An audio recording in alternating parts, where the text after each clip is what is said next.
So, in this never-ending saga of Blade, we have, I think, what might be the nail in the coffin, because we've been talking for a little bit of time now about just the fact that, maybe this Blade movie is going to come, maybe not, and then maybe, is it going to happen? I mean, despite all the delays and the different writers and the different directors, what's actually going to happen with this film? And finally, guys, it looks like we might have our answer. It's not official. It's not like Kevin Feige has come out and said, yep, we are killing this movie. But I think it's fair to say, unless there's something surprising where they announce, hey, Blade is coming out in 2026, which even still, because by the time that you put it out in 2026, we're going to be already in probably Battle World between Doomsday and Secret Wars. So probably if you're going to make this Blade movie, it's going to happen after 2026, 2027, after Secret Wars. And by that time, Mahershala Ali, I can guarantee you, is not going to be on board for Blade. So guys, Deadline has confirmed the November 2025 release date that had been slated for Blade that we've been looking at and saying, is it possible? Could it be that Blade will make this release date? It's official that Marvel has taken Blade off the release calendar.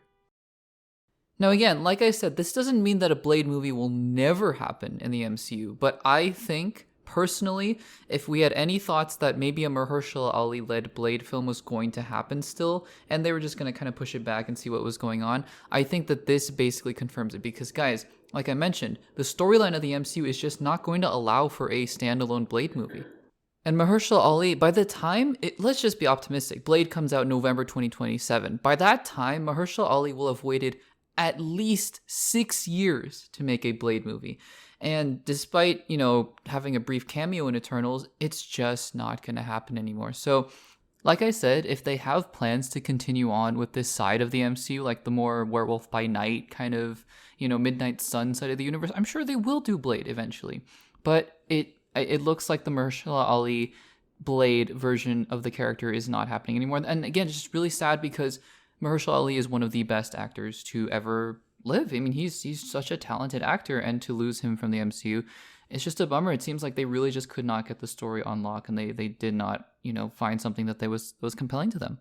Now, in addition, we have some other news in terms of release dates as well that I wanted to bring up quickly before we end this segment. It's just that apparently Marvel has planted their flag for 2028 for 3 release dates, and this should not come as a surprise to anybody, other than the fact that, oh yeah, Marvel is continuing after Secret Wars. If Secret Wars comes out in May 2027, they have 3 release dates: February 18th, 2028, May 5th, 2028, and November 10th, 2028. Again, this should not come as a surprise to anybody, because I think Marvel will be really ramping up the mutant saga, and who knows, I mean, these release dates could be a Doctor Strange 3, it could be a Spider-Man 5 even, one could be Shang-Chi 2, which I hope Shang-Chi 2 comes out before then, but as the days go on, as Destin Daniel Cretton becomes more busy, as Tom Holland, takes over the Spider-Man role, and Shang-Chi looks like there's just not enough room. And it really is a bummer, because this is a character that I desperately want to see again on the big screen. I think that his appearance, or not even his appearance, his role as Shang-Chi, Simu Liu, in the film, it's one of the best projects to come out of the MCU in Phase 4 and Phase 5, and just to see it go by the wayside is really disappointing for me. So again, hoping that these release dates, it could be an X-Men film for all we know, it could be a mutant film, we just don't know, but it's exciting at least, because I think that once this Secret Wars event ends, I'm hoping we get back to more streamlined storytelling. I think a lot of us are, and the mutant saga, which we're all presuming that it is, I think is a very exciting way to do that, especially if they condense the MCU back into a way that, it feels more tangible and it feels more digestible, and you can keep characters like Shang-Chi and Miss Marvel and Moon Knight if you want. Whatever the successes were for the multiverse saga, just keep them around in this new universe and see what happens from there. So guys, let me know in the comments down below, are you disappointed with Blade, and what do you think are going to fill these 3 release dates? Let me know in the comments down below.